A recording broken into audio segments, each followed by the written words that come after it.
Bonjour et bienvenue sur la chaîne Le Culte du Dé. Alors c'est une émission un petit peu spéciale. Aujourd'hui j'ai le plaisir d'accueillir Bounit qui va nous parler du jeu. Salut tout le monde.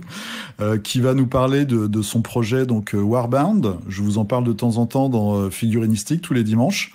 Et puis là on a le plaisir, on va échanger tous les deux. Il va nous parler un petit peu de ses influences, de ce qui l'a poussé à créer son jeu aussi, le déclic qu'il a eu. Il va nous donner quelques particularités du jeu.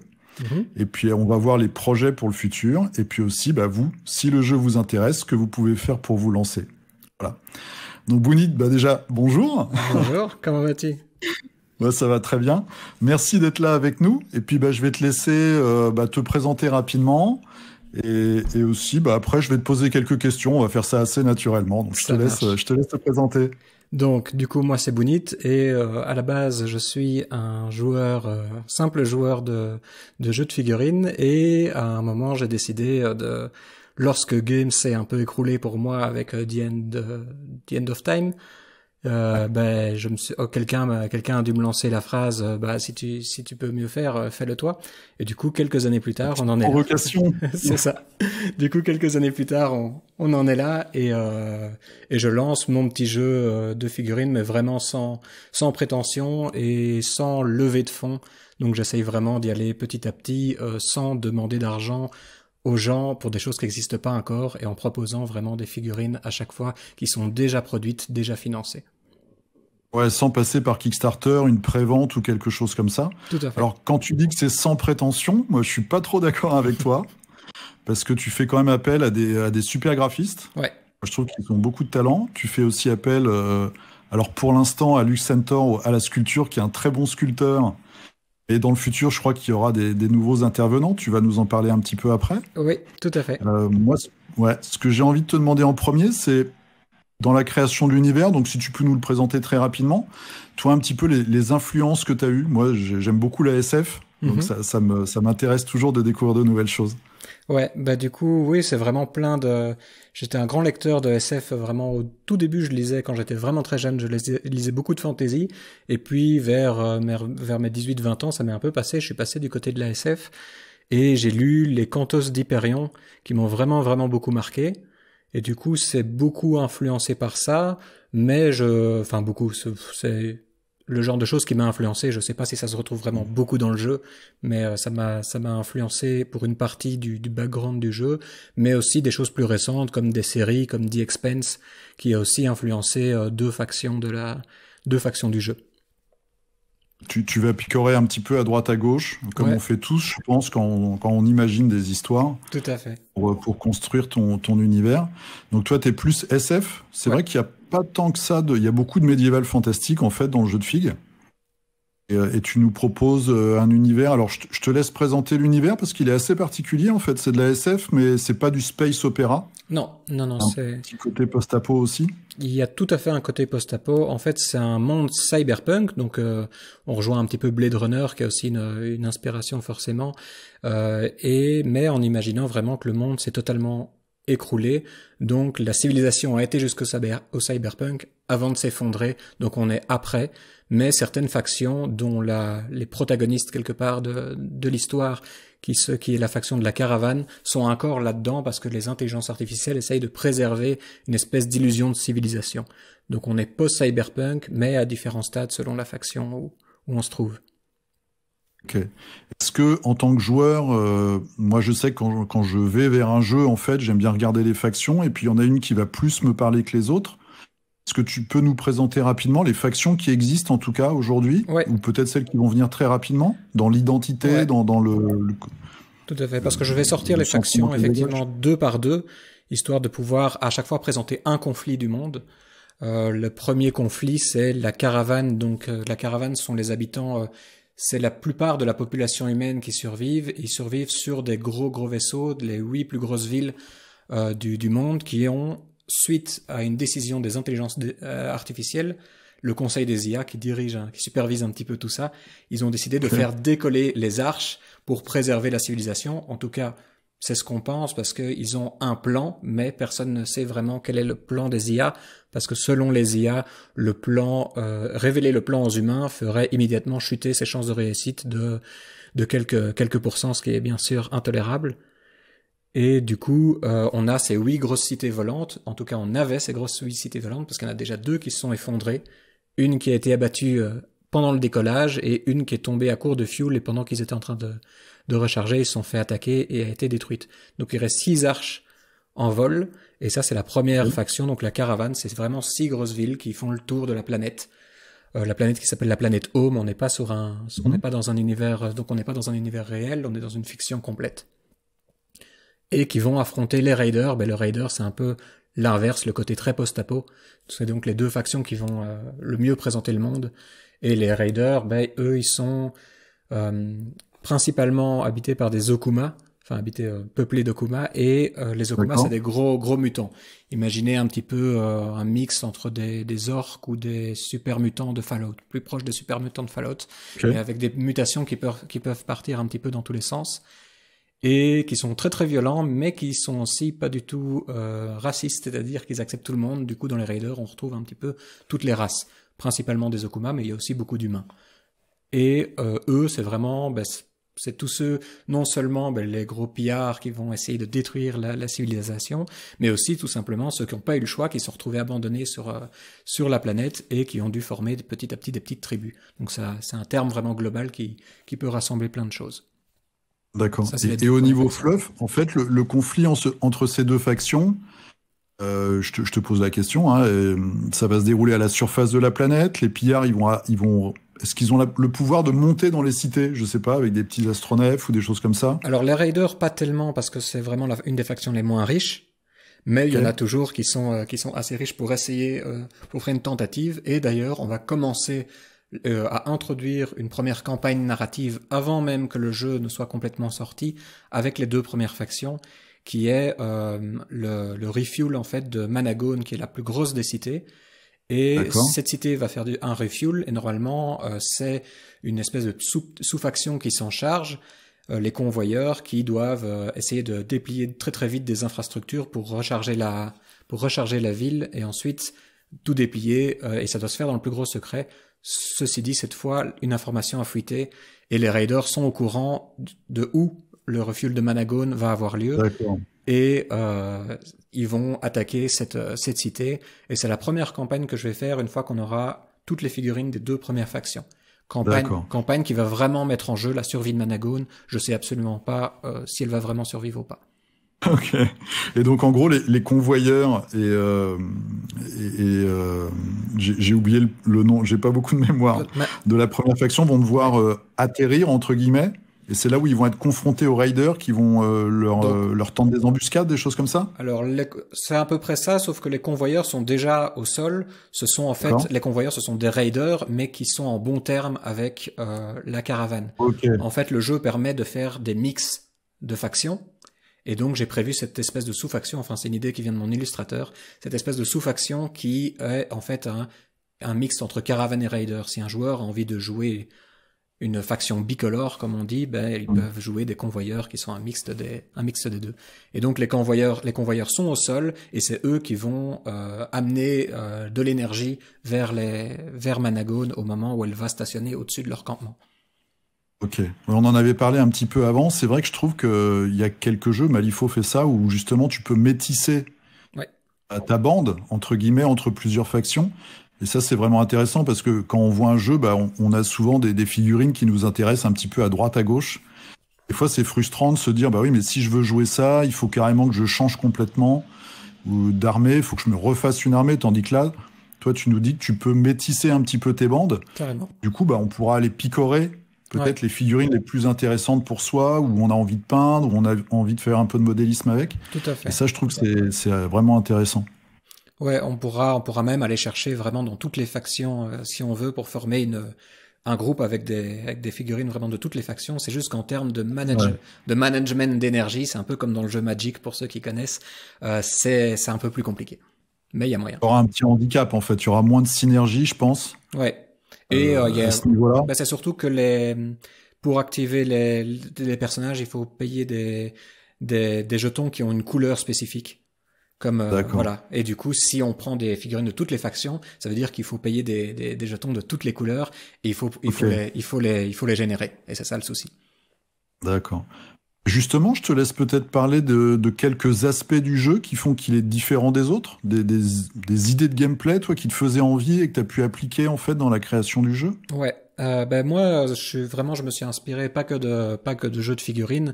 En fait, je jouais très peu de jeux de figurines.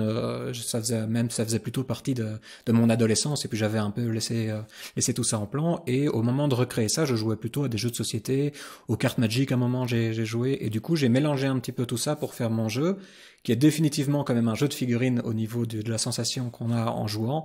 Mais par contre, au niveau des règles, on a, par exemple, la création d'un deck de jeu. J'avais pas envie qu'il y ait de points au niveau d'armée où tu dois calculer en fait par figurine ce que tu vas faire. Tout à fait. Donc il y a pas tu vas acheter.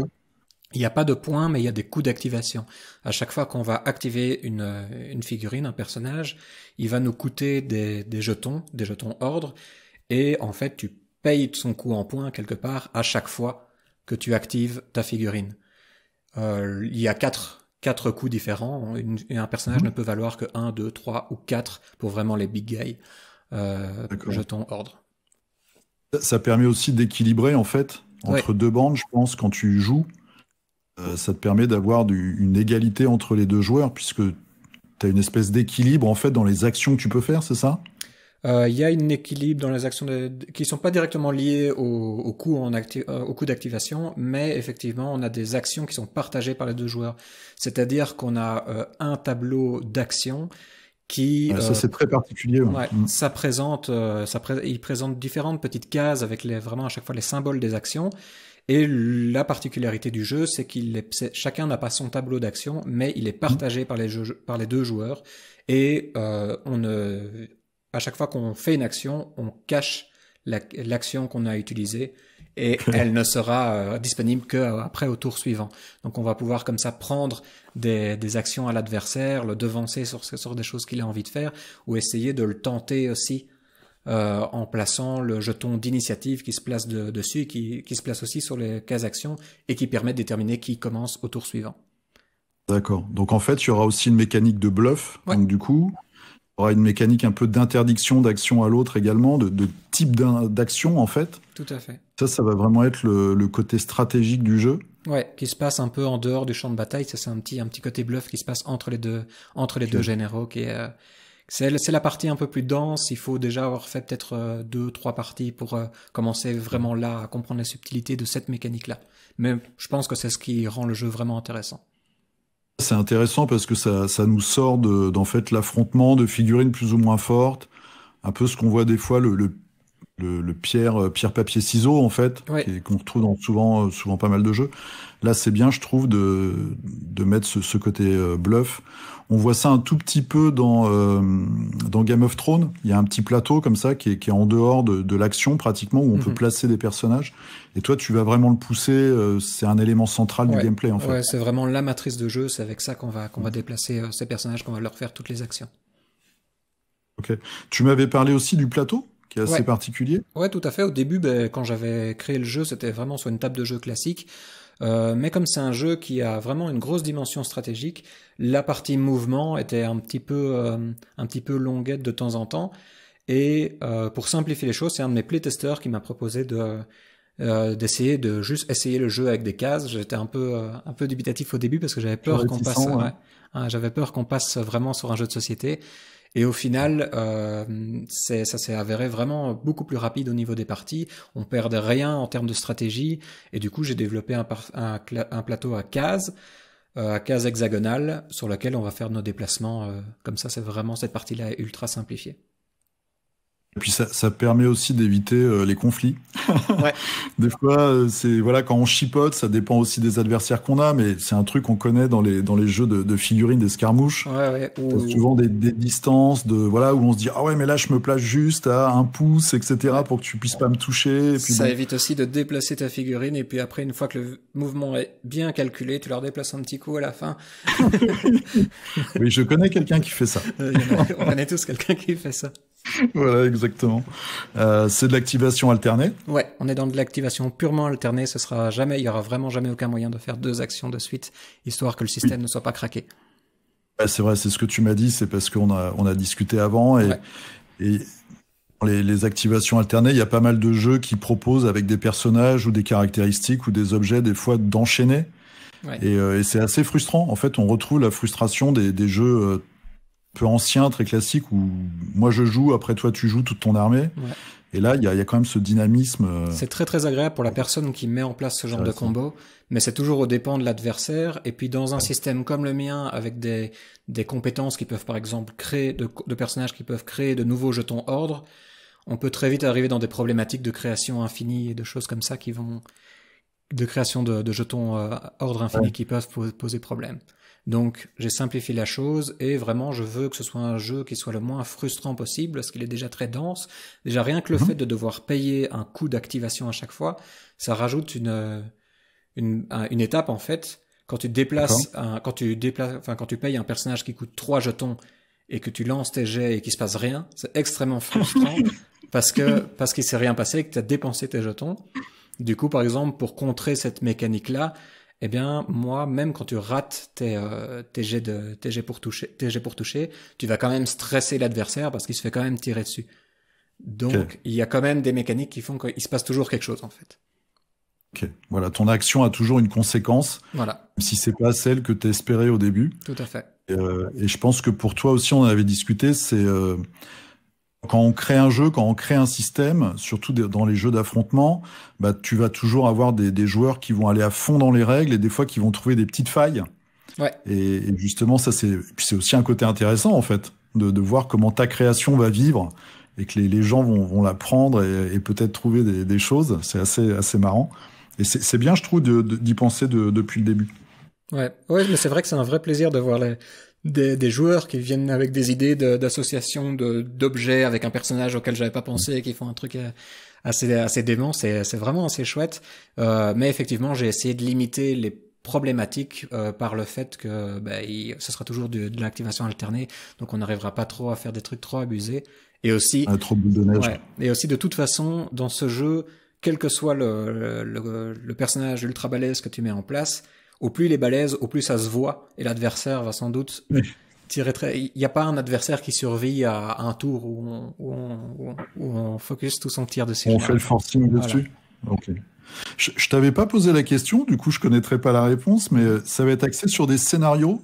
Comment ça va marcher au niveau des objectifs de partie? Est-ce qu'il y aura des scénarios? Est-ce qu'il y en aura plusieurs? Comment dans chaque partie, en tout cas dans chaque partie au niveau compétitif, ce que j'ai mis en place pour l'instant, dans chaque partie compétitive, on a un scénario qui est tiré au début, qui est commun aux 2 joueurs, chacun. Et ensuite, arrivé à la fin du tour 3, donc à la moitié de la partie, selon qui est en tête ou si à égalité, chaque joueur va tirer une carte d'un paquet différent, un paquet pour situer en tête, un paquet pour situer. Ah, d'accord. Et généralement, quand tu es en tête, tu tires un scénario qui te permet de faire plus facilement des points, mais des petits points, tandis que quand tu es à la traîne, tu obtiens un scénario plus difficile, mais qui va peut-être te permettre de renverser la vapeur. Ah, ça c'est bien parce que c'est le côté panache. Ouais. Moi j'aime bien. Ouais, ça te permet de revenir dans la partie sur un. Ouais, tout à fait. Exactement. T'as toujours le stress. Et ça te permet justement d'avoir des belles parties dont on va se souvenir. Parce qu'on se dit, ouais, là, j'étais vraiment à la traîne pendant 3 tours, mais après, j'ai réussi une suite d'actions, j'ai pris des bonnes décisions et je t'ai remonté. Et ça, en général, on s'en souvient. Et ça permet de vanner un peu ses collègues. Ouais, d'essayer de reprendre la main sur un gros coup théâtral, c'est toujours agréable.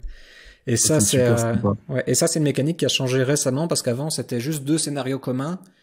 Mais la problématique que j'ai trouvée, c'est que c'était du coup un jeu symétrique où à chaque fois, au 5 et 6e tour, c'était beaucoup juste du calcul de ah oui, mais du coup si je fais ça et que je fais ça et que je fais ça, en fait tu peux plus gagner. Et ou alors si je fais ça et je fais ça, c'est l'égalité et ça finissait toujours en égalité. Enfin, du coup, je me suis dit la manière de briser ça, c'est de faire que le 2e scénario soit asymétrique pour que chaque joueur ait un rôle différent qui fait qu'en fait les égalités vont être très rares. Ouais. Tu vois, ça, on a exactement ça sur Malifaux où tu as 5 tours. En général, les 2 derniers tours, tu fais vraiment des actions sur les 3 premiers, et les 2 derniers, ça devient de la gestion de victoire. Ouais. Tu te dis, voilà, ça, je vais faire ça pour arriver à tant de points, etc. Et en plus, comme les points sont visibles, et c'est vrai que ça gâche un peu le plaisir, entre guillemets, hein. C'est quand même des jeux, on est là pour prendre du plaisir, on s'amuse. Mais des fois, c'est un petit peu frustrant, et ça change la façon de penser, en fait, tu vois, la dynamique. Ouais, ça devient un calcul à la fin, et c'est un peu plus... Voilà, exactement. Ça raconte moins une histoire que si on essaye de faire une action. T'arrives des fois à des trucs absurdes. Moi, j'avais fait une partie où, au dernier joueur, mon adversaire avait tué ses figurines pour pas que je marque 2 points. Le truc est pas, c'est pas terrible, quoi, comme souvenir. Oui, il y a souvent ben, avant que je change le système de scénario, c'était aussi, il y avait beaucoup de situations comme ça où je disais, bon, ben, si je fais rien, en fait, j'ai gagné. C'est horrible à avancer. Ça, c'est pas ça. Si j'arrête de jouer... Je connaissais pas ce petit twist, en fait, dans tes règles, et je trouve que c'est vraiment intéressant, parce qu'en plus, ça relance, quoi, ça dynamise encore. Ouais. C'est cool. Donc, ce sera en 6 tours, c'est ça? Ce sera en 6 tours, sauf pour les parties rapides. On a aussi moyen de faire une partie rapide avec une demi-bande et avec un demi-plateau qui va plus vite. Okay. Et là, c'est en 5 tours, je crois, si je me souviens bien. J'ai un petit trou de mémoire. Bon, ça marche. Maintenant, on va parler un petit peu. C'est un projet que moi je suis depuis le début avec toi, et je trouve que c'est vraiment génial, parce que enfin moi c'est vraiment typiquement ce que j'aime. C'est l'histoire d'un passionné. T'es pas là pour devenir multimilliardaire ou faire une opération marketing comme on avait dit. Tu vas pas sur KS pour faire un gros coup, quoi. C'est vraiment quelque chose qui se construit avec le temps. Est-ce que tu peux nous dire rapidement où t'en es, et puis quelles vont être les prochaines étapes en fait de ton projet? Ouais, bien sûr. Du coup, là, c'est une étape très très importante, parce qu'en fait, je me marre tellement avec ce projet que mon boulot de la vie de tous les jours, en contraste, m'est devenu plus pénible. Et du coup, j'ai décidé de me lancer à fond vraiment sur ce projet, et de quitter mon boulot dans une saison, donc après l'hiver prochain, et de me lancer là-dedans. Donc financièrement, on n'est pas encore du tout, mais voilà, j'ai envie de me donner les moyens d'essayer, en tout cas. Tant que ma situation le permet, d'essayer de me lancer vraiment à fond là-dedans avant que la vie ne prenne le dessus. et du coup, je me lance là-dedans, et j'augmente la taille de l'équipe. Du coup, je recrutais un nouvel illustrateur et un nouveau sculpteur. Donc on a une 3e faction qui va bientôt démarrer avec un nouveau sculpteur qui est Stéphane Camasetto, je pense que c'est son nom de famille, je suis plus sûr. T'es comme moi, t'as des petits nom de famille, je crois que c'est Camasetto, je pense. De toute façon, on va voir ça très vite. Voilà, donc. Est-ce que tu peux nous tirer le portrait, très très rapide déjà des gens qui sont avec toi, qui te suivent peut-être depuis le début, notamment ton illustrateur et ton sculpteur, vite fait? Ouais, donc on a Lux Tentor, ou Lux Fentor, s'il faut le dire avec l'accent. Qui il m'a dit qu'on pouvait faire les deux, donc et donc là c'est vraiment grosse pointure de la sculpture française, et c'était vraiment le petit lancer de dés que j'ai fait au tout début, alors que j'étais encore vraiment nulle part, que j'avais juste quelques illustrations disponibles et un premier personnage, le cop, à faire sculpter, et je lui ai envoyé un petit mail en lui demandant si ça l'intéressait de faire une commission sur ce projet. Et il a dit avec grand plaisir, et au fur et à mesure il en a fait 1, puis 2, et puis maintenant donc bientôt les 8 premières figurines, parce qu'il y en a 2 qui vont arriver dans à mon avis 2 mois maximum, ont été sculptées par Lux Tentor, et en plus je trouve que depuis le début, alors que c'était déjà une pointure, je trouve que même dans les réalisations qu'il a fait pour Warband, il y a un vrai level up aussi sur son travail. Donc c'est parce qu'il s'est approprié peut-être aussi l'univers avec toi. Il y a peut-être plus de partage entre vous, et c'est ça qui fait que ça marche bien. L'équipe roule mieux. Moi, il faut dire aussi que j'avais aucune expérience dans la direction artistique. Et maintenant, après 1 an et demi à faire ça, je me sens vachement plus en confiance, et donc il y a peut-être aussi un petit retour là-dessus, ouais. Tout à fait. Donc, faut dire que Lux Tentor, en tout cas les figurines qu'il a fait pour toi, c'est de la sculpture à la main, c'est de la sculpture traditionnelle. Ouais, j'ai fait de la. Et ça se voit dans les figurines. Ouais, carrément. Et c'est vraiment un point même auquel je tiens maintenant de plus part. Au début, c'est juste parce que c'était le plus simple pour moi. J'avais essayé de la 3D avant, et le process me plaisait pas tellement. il y avait des retours en arrière, on devait imprimer, voir les proportions qui avaient foiré, revenir en arrière, ça me plaisait pas trop. Et en travaillant comme ça avec Lux, j'ai vraiment kiffé tout le process. Et et du coup maintenant c'est même au fur et à mesure que l'impression 3D est en train de se développer, c'est même mon petit cheval de bataille de me dire bon ben en tout cas avec Warband je ferai que de la. Je dis pas que je ferai pas d'autres projets qui vont peut-être utiliser des trucs 3D, mais pour Warband qui est un jeu d'escarmouche, ah ben j'ai vraiment envie de voir que des œuvres d'art comme ça parce que je trouve vraiment que c'est des œuvres de ouf ce qu'ils font.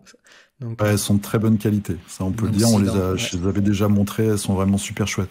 Et ton illustrateur alors qui te suit aussi depuis le début? Ouais, même depuis bien plus longtemps que Lux, lui c'est Thomas Rome qui est donc un compatriote belge que j'ai été chercher, qui avait fait la même école de graphisme que moi à l'époque, mais on n'était pas dans la même année donc on se connaissait pas tellement. Et puis j'ai vu son travail sur ArtStation et il a un niveau de dingue. Du coup je lui ai aussi envoyé un petit mail et depuis lors j'essaie de lui donner un maximum de boulot avec Warband.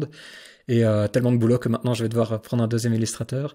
Mais lui il m'a vraiment accompagné depuis le début et il est vraiment à l'origine de quelques illustrations qu'on a pu faire pour Warband et de tous les designs de personnages. Et pour le coup, moi je connaissais Lux parce que ça fait longtemps qu'il est dans le monde de la figurine et il a déjà fait des très beaux modèles. Mais l'illustrateur, je connaissais pas. Et là, pour le coup, je trouve qu'il y a vraiment une montée en niveau, en tout cas en adéquation avec ton univers. Ouais. Je pense on en a déjà discuté un petit peu. Il apporte vraiment beaucoup d'idées et c'est vraiment chouette. Et de plus en plus, enfin moi je tease un peu parce que j'ai vu quelques illustrations en avant-première. C'est vraiment du lourd. Il y a vraiment des trucs qui vont sortir qui sont super chouettes, très travaillés avec toujours des détails qui veulent dire quelque chose. Ouais.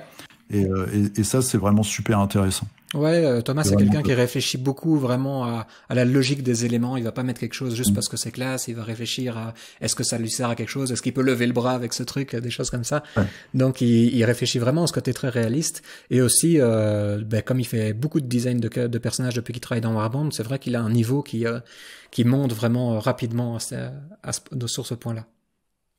Super. Donc si quelqu'un qui regarde la vidéo, par exemple, qui connaît pas encore l'univers, comment il fait pour s'y mettre?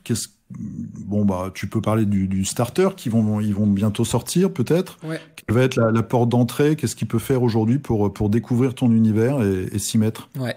Alors il faut bien avoir conscience que c'est vraiment un projet qui, même si on essaie d'être très professionnel avec des grosses pointures, à mon stade et au stade de la production est encore très amateur, ce qui fait qu'on n'a pas encore la boîte de base avec tout dedans. Ouais. C'est vraiment tout le concept de mon aventure quelque part, plus qu'un projet, c'est une aventure, c'est de mettre sur YouTube tout le déroulement des opérations et montrer ce que j'apprends en fait, parce que je suis un amateur qui apprend à se professionnaliser et du coup je montre toutes les étapes, mais du coup vous aurez pas une boîte de base avec le plateau. Le plateau va être extrêmement difficile à réaliser parce que je veux quelque chose de très très spécifique, mais pour l'instant il y a encore beaucoup de bricolage, mais c'est toujours ce que je disais. Moi je me souviens quand j'étais gamin, dans les livres officiels de Game Workshop, il y avait comment fabriquer une ruine avec du carton du carton sur des boîtes de Kellogg's et tout, donc c'est on en est encore là, mais si Games l'est permis, je vais me permettre au début de faire un petit peu de bricolage. Merci beaucoup. Et puis je trouve quand même super humble parce que les figurines, c'est pas de l'amateurisme, hein. Le produit fini que toi et ton équipe vous proposez au final, c'est des figurines qui sont d'un très très bon niveau, quoi. Ouais. Donc il y a pas de souci à se faire là-dessus. Ouais, c'est au niveau du matériel de jeu que c'est un peu pour l'instant plus light. On est sur du print and play, donc c'est vraiment un peu. Ça c'est bien déjà. Ouais, je mets ça en téléchargement sur le site web et voilà, c'est des choses que je fais moi-même, donc j'ai pas un super grand niveau en graphisme, mais je me débrouille. Du coup, je peux faire déjà des petits éléments. Et voilà, on a déjà. J'ai appris que tu avais fait une école. Tu nous as dit tout à l'heure que tu étais à l'école. J'ai pas dit que je l'avais réussi. J'ai fait 1 an et puis après j'ai pris le melon parce que j'avais une grande 10 sur la première année. Alors j'ai fait cette école est trop lente pour moi, je vais me former tout seul. Okay. Je suis parti, j'ai abandonné pendant je sais pas combien de temps. Donc voilà, j'ai pas un gros niveau parce que j'ai un petit poil dans la main quand il s'agit de me former sur quelque chose. Donc je suis très versatile, Mais je touche à plein de choses, mais il y a très peu de choses que je masterise vraiment. Et je ne sais plus pourquoi je parle de ça. Quand on est à la tête, enfin moi c'est un peu mon boulot, mais quand on est à la tête d'un projet, justement, c'est pas à toi de maîtriser les choses. C'est vrai que c'est devenu la vue d'ensemble et tu trouves des gens justement qui eux maîtrisent vraiment leur boulot, quoi. Et mon côté touche à tout me sert un petit peu parce que même si je suis balèze dans rien, j'ai un bon œil pour un peu tout et je peux facilement communiquer sur de l'illustration, sur de la sculpture, sur de la 3D, sur du graphisme et parler sans que ce soit juste le commanditaire d'une commande qui dit ouais non, est-ce que ça peut être un peu plus vert, un peu plus rouge, sans raison. J'ai quand même, je pense, enfin voilà, comme j'ai eu un peu de formation dans chaque petit élément, j'arrive à avoir une bonne discussion, je pense, avec les artistes. C'est vrai que ça c'est peut-être un point fort. C'est un très très gros point fort, je trouve. Donc tu as déjà ta chaîne YouTube où c'est vrai tu partages énormément de choses sur l'évolution, sur toi ce que tu fais, tu mets plein d'éléments qui sont vraiment intéressants parce qu'on a l'impression d'avancer avec toi en fait, de vivre les choses de l'intérieur. Tu partages même le budget, enfin au niveau de la création, etc., de toutes les étapes. Donc ça c'est la chaîne YouTube, il y aura le lien dans la description évidemment. Ton site? Ouais, le site indiewargame.com que j'ai dû aussi apprendre à faire moi-même. Je savais pas faire de site web et pendant quelques mois j'ai galéré à faire ça. Mais du coup voilà, j'ai un petit site web aussi qui est toujours plus ou moins encore en construction, mais qui est vachement fonctionnel déjà. Okay. Donc au jour d'aujourd'hui, tu proposes combien de figurines sur le site? Pour l'instant, on en est à 6, et d'ici 2 mois, donc on devrait en avoir 8, ce qui complète les 2 premiers starter packs qui permettent pour chaque faction donc de 4 figurines qui permettent de faire une petite partie test, donc comme j'avais expliqué, une partie rapide avec des demi-bandes. J'ai fait sur ma chaîne une expli partie que j'avais à l'époque fait que en graphisme. Et toutes les figurines qui sont dedans, c'est celles qu'on a maintenant réussi à sculpter. Du coup, il y a moyen de reproduire cette partie-là. D'accord. Et donc, les 2 prochaines figurines, c'est les Big Guys, c'est ça? Pas les 2 premières dans les 2 mois qui vont arriver. Les 2 prochaines, pardon. Les 2 prochaines, ça c'est on est sur le Paria et le Shigoru qui sont les figurines plus faibles de Raider qui vont arriver. Oui, c'est vrai, j'ai vu le Paria, ouais. Et ensuite, effectivement, je vais lancer Lux sur l'Intercepteur qui, pour ceux qui l'ont déjà vu, est peut-être le design un des designs les plus réussis, je pense, de Thomas. Donc j'ai hâte de voir. Je vais rien dire, mais il y en a un autre moi aussi que j'ai trouvé. Les Big Guys, ils sont terribles. C'est lequel toi que tu préfères? Alors je connais plus le nom, mais il a vraiment une. Oh non, on va garder le mystère. Ok, pas de problème. De toute façon, tout le monde a plus. C'est une brute. Ah d'accord, ouais. T'as aussi un Discord? Ouais, j'ai un Discord. Tu montes une communauté parce que c'est un petit peu, et ce sera peut-être ma dernière question, c'est aussi en tant que petite structure, quelles vont être un peu tes armes, comment tu vois pour te faire connaître, pour essayer de grandir et de continuer tout ça?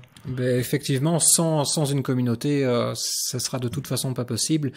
Peu importe le nombre de figurines que je fais, il faut vraiment qu'il y ait des joueurs. Et du coup, c'est vrai qu'il y a un Discord sur lequel ça permet encore. Tu disais qu'avec la chaîne YouTube, on pouvait suivre un petit peu le projet. Discord me permet de le montrer encore plus dans l'immédiat, vraiment prendre des photos un petit peu de ce qui se passe sur le moment, de faire un petit live avec la communauté, des choses comme ça, et de discuter aussi vraiment avec vraiment le noyau dur de ma communauté. Donc c'est vraiment le truc que je préfère. C'est vrai que c'est le petit canal Discord.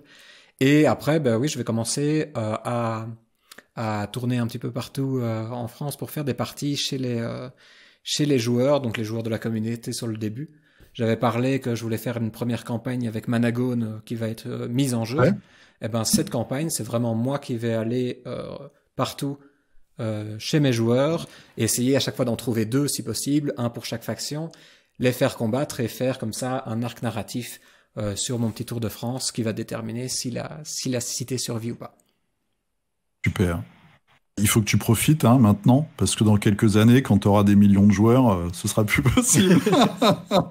Tant que je peux le faire, de toute façon, je crois que l'histoire de Warbound et de Home raconte l'histoire d'une population qui est nomade, et moi j'ai après après tout ce qui s'est passé dans le monde, j'ai bien envie de voyager aussi, de devenir un nomade aussi. Du coup, je vais essayer de rester le moins possible derrière mon PC, de prendre mes petits plateaux avec, parce que c'est le principe de Warband aussi, c'est que c'est pas une table de jeu qui reste dans votre garage, c'est 4 petits plateaux que vous prenez et vous allez jouer chez l'adversaire et vous faites des rencontres. C'est quand même le plus cool dans notre hobby, donc c'est dommage d'avoir à chaque fois des stations immobiles. Bon bah c'est super, et puis bah j'espère qu'on se verra en vrai bientôt. C'est sûr. Bah de toute façon, quand il faudra décider de si Managon survit ou pas, tu feras bien partie de ceux qui vont essayer de la faire tomber ou de la sauver. Ah, ça marche. Bah écoute, on va s'arrêter là pour aujourd'hui. On va essayer nous de se retrouver de temps en temps. Ouais, avec grand plaisir.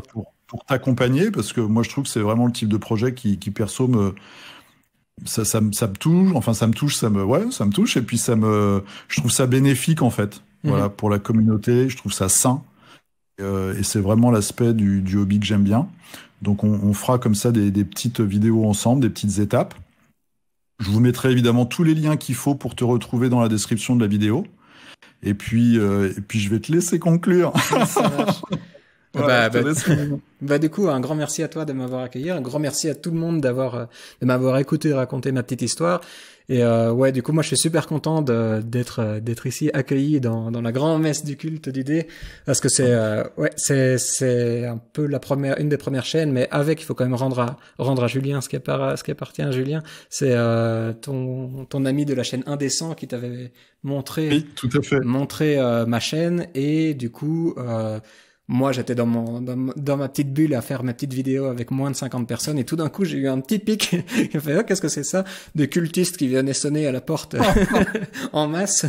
Et du coup, c'est un petit peu la lumière du culte qui m'a fait sortir un petit peu du début de l'anonymat qui était un petit peu compliqué. Donc, merci à toi pour tout ça. C'est vraiment un grand plaisir de me retrouver. Merci à Julien, c'est aussi lui qui a fait mon générique et ma vignette. Donc, on se verra sûrement un jour. On pourra même faire une interview à 3, ça ce sera cool. Ouais, carrément. À 4, il faut ramener Lux aussi. Ouais. Voilà, on va boire un coup, je pense, là, à 4 déjà. Ouais. Je vous remercie tous, merci d'avoir suivi cette vidéo, et puis comme on vient de le dire, on va se retrouver, je pense, régulièrement. Et on vous souhaite tous les deux une bonne journée, jouez bien, portez-vous bien, et puis on se dit à la prochaine. Salut! Ciao!